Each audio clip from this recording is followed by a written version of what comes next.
Welcome to the Real Life Weight Loss Podcast, where we cut through the confusion and get down to the truth about what really works for real people when it comes to losing weight, having incredible health, and a body that you love.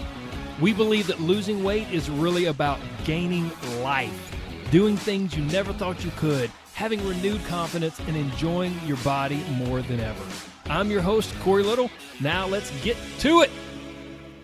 Hello and welcome back. This is episode number 242, I think. Sometimes I lose track. I'm pretty sure this is episode 242.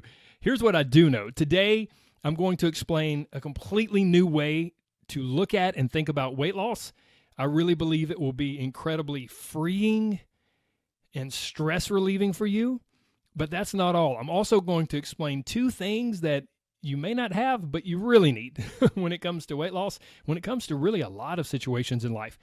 Two very simple things that, man, it can just make the process of progression. It can make the process of becoming better and moving towards our goals so much easier. So you're going to get to hear about all of that. And here's the really cool part. The way you're going to hear about that is actually by getting a peek inside, a very, very small peek inside my Inner Circle coaching group. These are things that I shared recently on a coaching call. So I do this every now and then on the podcast, but the audio will be a little different quality. And for some reason, as I was listening back to it, I don't know if my internet connection was sketchy that night, but there's a little bit of distortion here and there. I apologize for that. Nothing I can do about it, but you can still understand it. It's not throughout. It's just a few parts. So just a little heads up, a forewarning there. But in this coaching call, I dig into a little bit of what's going on with me. I really don't share a ton of personal stuff on the podcast or in my coaching group, not because I am a fairly private person, but not because I'm trying to keep secrets from you guys. I would rather my attention and focus be on all of you. I want to do everything I can to help all of you as much as possible. But in this coaching call, I share a little bit about what's been going on with me lately, about some pain I've been experiencing, some back trouble. And there are a few stories in there, and then I tell a little bit more about my journey and how I'm implementing some of the same principles and philosophies that I teach in the weight loss world with my progression of healing and moving, hopefully, out of chronic recurring pain. And the crazy part is some of these things really kind of smacked me upside my head. They kind of smacked me in the face when I wasn't really expecting them. So you're going to get to hear that. I think it will be incredibly helpful for you. But before we do that, I just want to say to all of you who listen consistently, thank you so much. You could be spending time on one of any thousands and thousands, literally hundreds of thousands of podcasts, and you're spending time with me, and it really means so much. And then to take it up another notch, I want to say an extra big thank you to all of you who have taken time to post a review. A couple of reviews came in recently, and I just wanted to share those with you. I don't do this often, but the first one is from Cola Sauce is the name of the user, but then they signed it with a smiley face, a winky face, and they said Marissa. So Marissa, whoever you are, thank you so much. They said, love your podcast. You're so inspiring and I feel your passion. I just started to listen to you and you have inspired me. And I told my daughter, who is always saying she is fat and hates her body. Young kids today with social media, that destroys their way of thinking about a perfect body. Oh my goodness. It's so true. And it's so sad. It breaks my heart. She says, I pray she continues to listen to your podcast. God bless and keep them coming. Thank you so much, Marissa, Cola Sauce, whatever you prefer to go by. That means so much to me.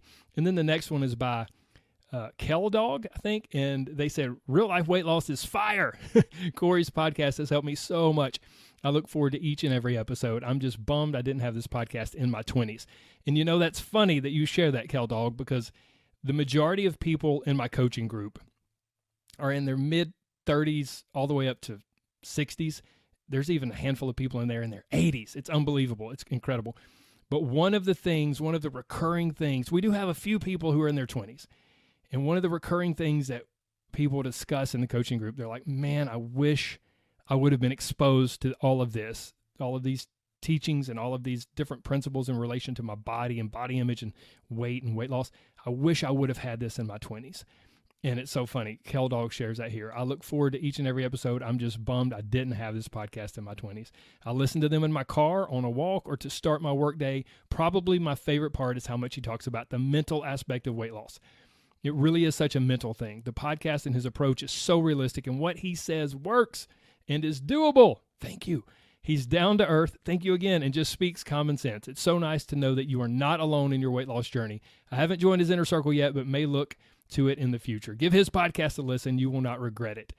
Kel Dog, I think if you ever did decide to step over the line and join the inner circle, you wouldn't regret that either. But that's another topic for another day. So without further ado, let's jump in. Let's get to this little snippet from a recent coaching call in my group. Run that interview. It's not an interview. Run that snippet now. There's some teaching that I share that is more strongly influenced by what I'm seeing in the group and just by philosophies and principles that I teach and I believe in.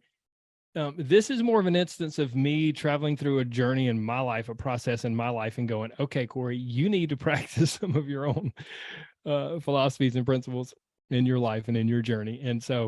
And I just see parallels, but it's so easy for me to miss them, but I think they may be helpful for you. And there may be some nuggets in here that'll be really helpful for you in your journey with weight loss. So I'm going to talk about 2 things that you may not have, or you may not even realize that you need, but you really do need. And sure, you could probably achieve weight loss success without these things, but man, it's just going to be such a fight and such a struggle. So with these things, it'll be that much better. So 2 things you may not have, but you really need and you really want to have. And then secondly, right on the heels of that, and very much related, I want to explain a new way to look at weight loss that I think if you really give it a chance and you think through it, it can be really powerful. Okay, so let's jump in. What are the 2 things that you may not have, but you really need? You ready? Number 1, acceptance. Number 2, hope. I talked about this not terribly long ago on a coaching call about as I injured my back when I was snow skiing and, didn't really get to ski that much, and the importance of having hope, that I had to kind of check myself and my mental, my mental environment, my own mindset in relation to my back injury and the pain I'd been having and so forth. And when I did that, when I really kind of shifted to a place of hope and go, wait a minute, this can get better. This will get better. It almost felt better instantaneous. Not like, oh, I'm back to 100%. All I had to do was think different. I'm not saying that, but it really almost felt like physiologically it opened the doors for me to feel better and for me to move in a positive direction. I've had lower back issues, spinal issues off and on for probably about 12 or 15 years. And there have been stretches of time where it's been really, really good and not that bad at all, but it's recurring, right? And I'm getting to a point in my life in my mid-40s where it's becoming a chronic thing. This all relates to your weight loss journey, so hang with me. I've gone down a bit of a rabbit hole into this chronic pain issue, right?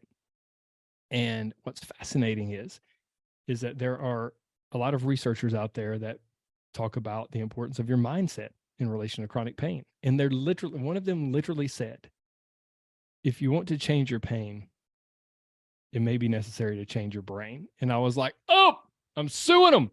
They're stealing my stuff. But anyways, these are like researchers from people who have doctorates in physical therapy and pain researchers from various universities and so forth. My point in this is the deeper I go down this rabbit hole, the more I realize how important our mindset is. And we can go, okay, mindset's so important. I need to stay encouraged. I need to stay motivated. But there's very small things that can seem to fly by us. And 2 of those things I believe are acceptance and hope. And here's what I mean by that. Acceptance of where you are. I don't mean acceptance of like, well, I just can't get my food together. I just can't eat right. So I just got to accept that. That's just who I am. No. Wherever you are right now in your life, you may feel ashamed. You may feel embarrassed. How did I let myself get here? I'm so unhealthy. I'm so out of shape. I'm so overweight. And then that mean voice comes, right? I'm so fat. I'm so whatever. And there's all these negative emotions around it. And you may not even realize it, but there's a resistance to it. I hate being here. I so don't want to be here. And that is the stimulus that shoves us into, I got to get results and get them fast. That's the stimulus that shoves us into all or nothing. Instead of going, wait a minute, let me just take steps in the right direction. Let me just focus on progression. even if the progression's small. Let me just focus on progression. Where could I be a year from now if I just focus on progression? When we don't have acceptance, we are so much more likely to be stressed, to feel pressure, and to just shove ourselves into all or nothing, because we hate where we are now. And I'm not saying you can't hate where you are now. I don't want you to, but I'm not saying you can't express or feel your emotion around that. But once you begin to let that fade away and accept where you are, it is what it is.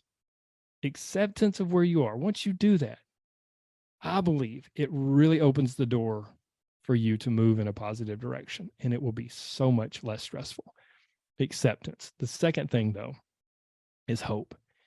And that is simply the belief that it can and will get better.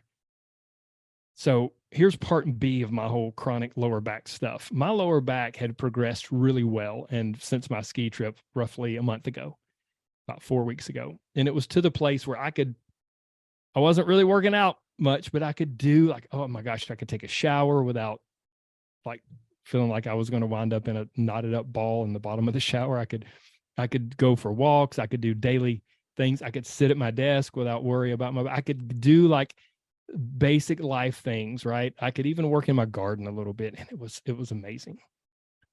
Notice all that's past tense, right? Corey screwed up his lower back again. No. Saturday morning, as in a couple of days ago, I woke up, and you know how like sometimes when you're waking up and you're kind of like, and you're like stretching and doing all these things, right? So I've felt a little something weird, like between my shoulder blades, not my lower back, my upper back neck area. And I was like, ooh.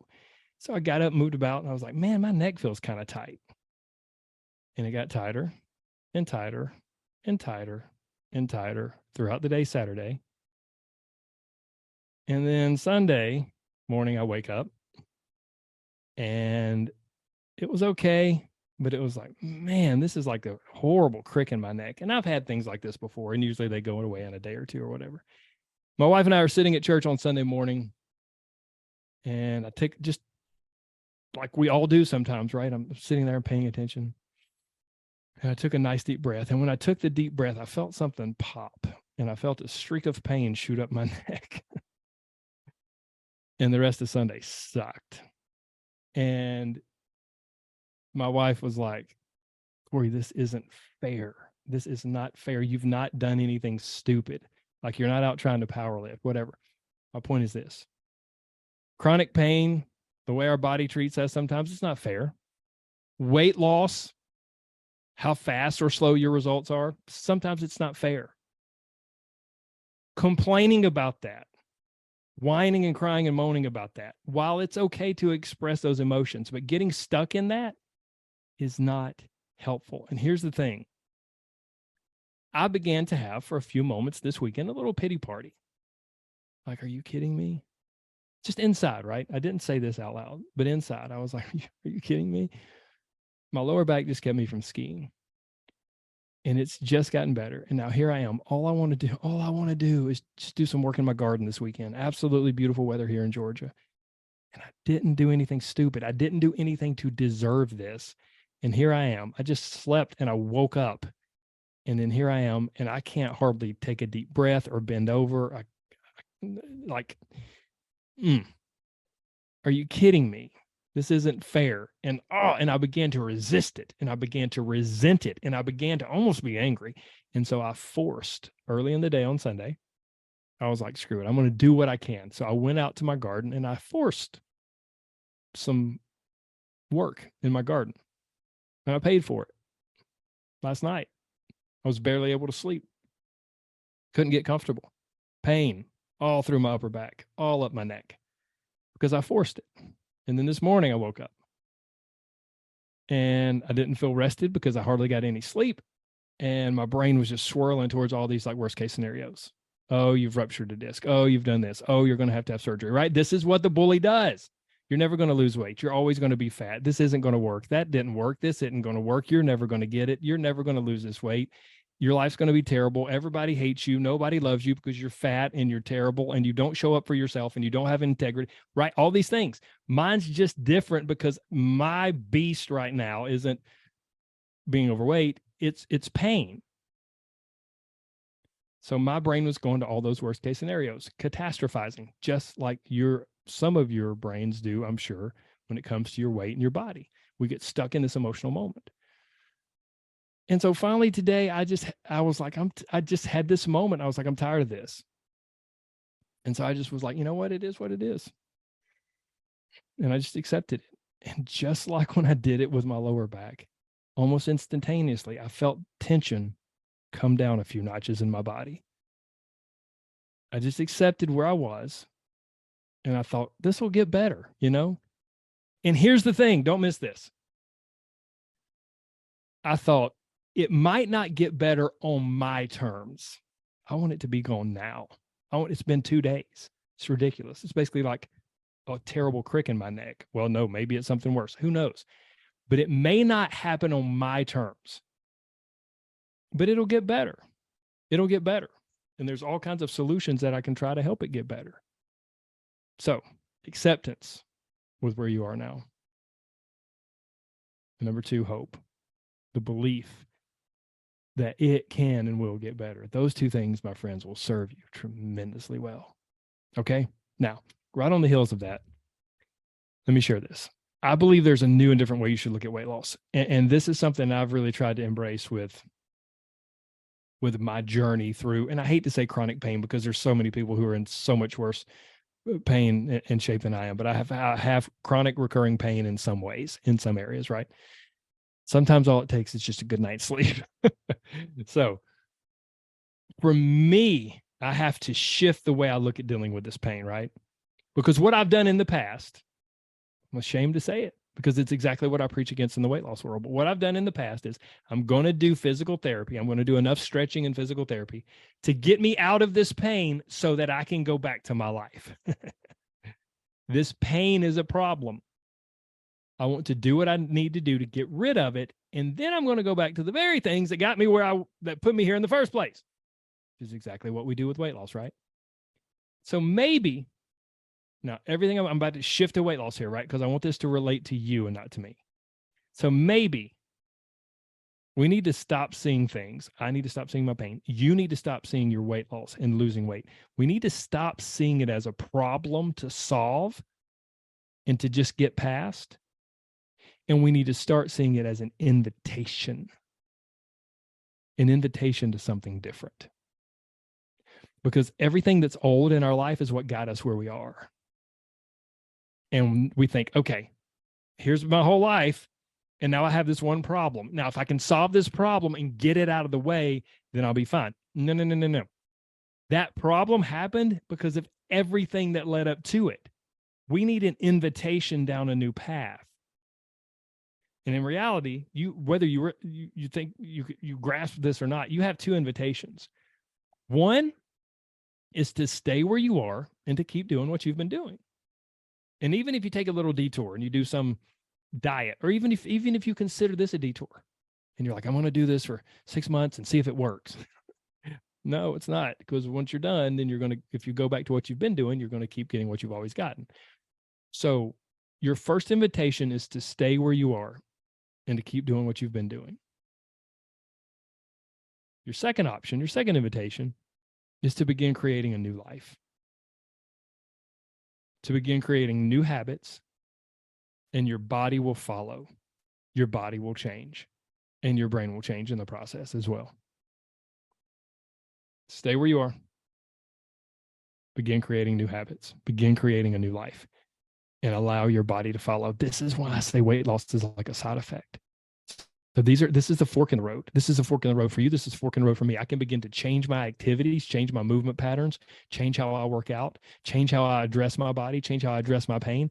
And that will lead me to a healthier body that moves and functions better and naturally has less pain. You can begin to change your nutrition habits, your food habits, how you see food, how you think about your activity habits, your activity patterns, what you do or don't prioritize in your life. And that will lead you to a life that produces a body that's healthier and that naturally weight loss just happens. This is our fork in the road. So maybe it's time to stop seeing where you currently are, like how you currently are, as this like horrible, embarrassing problem. Oh my gosh, how did I let myself get here? I'm so fat. Maybe it's time to stop that and to start seeing right now where you are as the result of the recipe of your life. Now, I'm not talking about a food recipe. Hang with me, okay? I think this is going to start to make sense. Maybe it's time to start seeing where you are right now as the result, the end product of the recipe of your life. Everything in your life has led to where you are right now.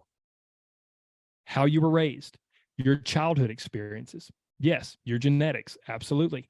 Whether you played sports or not as an adolescent, your exposure to physical activity as a young person, your personal experiences working out. Did you go to a gym? Have you ever done that? What was your experience like? Your personal experiences exerting yourself. Did you enjoy it? Did you hate it? Did people make fun of you? Did you get praised for it? Did you get a high from your personal experiences working out? What your friends consistently said to you and impressed upon you as you were growing up? What you began to believe about yourself from what your friends said, from what your parents said, from what other people said? The negative emotions that you had, and then how you learned to process those.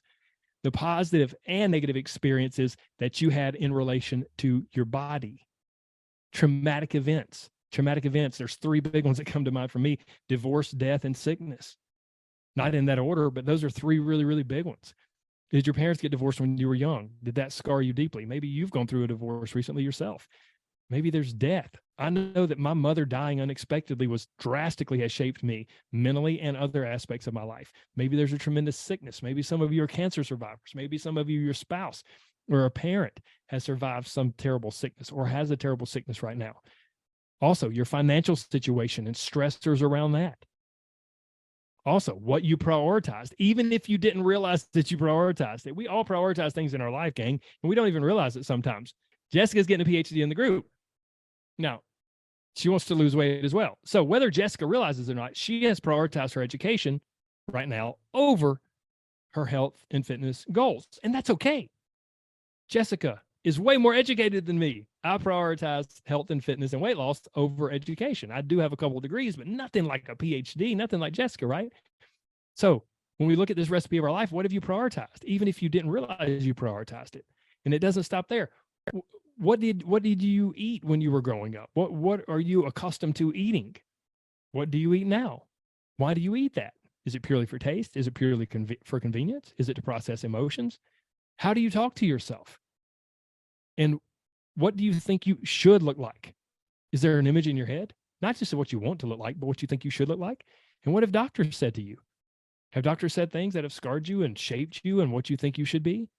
All of those things, I just listed like 20 something, right? All of those things. If you put all of that into a big pot and you stir it up and you let it cook for 20 or 30 or 40 years, literally, then guess what you have? You have you. You've got you. So now here you are. And I believe the best thing you can do is accept where you are right now, because you didn't have control over all those things. And some things maybe you did have control over, but you didn't realize the repercussions. So maybe just accept where you are right now and be at peace with it. Believing, having hope that, you know what, it can and will get better. And if you can do that, then the question is, do you want to stay where you are? Or do you want to change? Not do you want to lose weight? What if that wasn't our primary question? Oh my dear God in heaven. What if that wasn't the big question? Not, oh my gosh, I got to lose weight. I want to lose weight. I should lose weight. What if it wasn't that? What if the question was, do I want to change? See, it's not a problem to solve. Losing weight is not a problem to solve so that you can get back to your life. It is the beginning of a new and different life that leads to a new you. It's not how can I lose this weight, but how can I build new habits and a new lifestyle that serves me, that helps me, that leads to an amazing life, not just a different number on the scale. So maybe the new way to think of losing weight is as an invitation to change. And then weight loss that can fall to the background, can be put on the back burner. And it's just a beautiful side effect of all the other stuff that you do along the way. Okay. Boom, boom, boom. That's what I had to share. I hope it was helpful. By the way, I don't share the stuff about me because like I'm looking for pity or like, oh my gosh, Corey, I'm so sorry, or any of that. Some of you may be like, oh, that's fine. I'm not going to give you that anyway. That's not what I'm looking for. I share that with you because I want you to understand that the things I teach you in this here weight loss world, they're applicable for us in so many areas of life. And even though I teach them here and I have a great grasp of them here and I can spot it with different people where they are in this process, they're applicable in other areas. And it's sometimes it's tough for me to see it in other areas for myself. So, okay, gang, as always, thank you so much for your time. I'm honored you spent it with me today. I hope this episode was helpful. I also hope that you'll share it with someone who might benefit. And then I hope the 2 or 3 or however many of you will get together to discuss it. There's such tremendous power in that. Please share it and discuss it. I don't want you to just listen. I want you to take it, put it to use in your life, and to actually benefit from it, okay? So I hope it was helpful. I hope you'll share it. I hope you'll discuss it. And I hope you know that there is so much more to you than a number. So don't let the scales get up all up in your head and dictate your emotions and dominate your headspace. No. And losing weight's incredible. I love helping people do it, but losing weight is really all about gaining life and living the life you want to live. And even if you feel so defeated and you don't think you can do it and you don't believe in yourself, that's okay. I believe in you. Keep coming back. I'll keep working on you. We will get you there. Take care, my friends. God bless. Bye-bye.